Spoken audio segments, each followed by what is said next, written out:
Vice ganda may paayuda sa staff ng It's Showtime.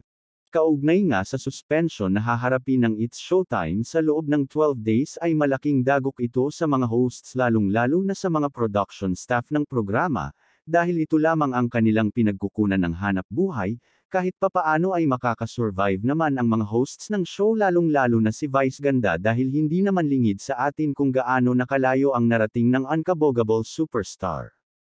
Kahit hindi man direktang aminin ni Vice ay alam niya na silang dalawa ni Ayo naman talaga ang dahilan ng suspension. Dahil lamang ito sa kakaibang pagkain nila ng Isang sa segment mismo ng Isip Bata. Tila namumutawi ang konsensya ni Vice na naturang pangyayari, kaya naman inassure ng TV host comedian na magbibigay siya ng tulong sa mga staff kung sakaling matutuloy talaga ang suspension.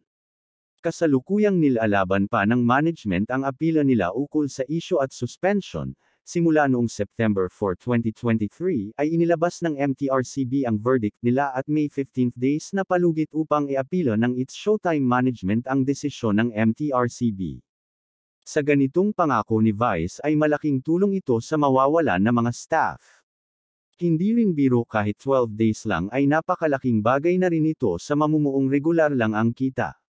Sa mahigit isang dekadang pag-ere ng It's Showtime ay nasuspend na ito noong 2010 at ngayon ay masusundan pa yata. Sana maging malaking leksyon na ito sa programa at mga hosts na maging sensitibo na sa susunod nilang aksyon.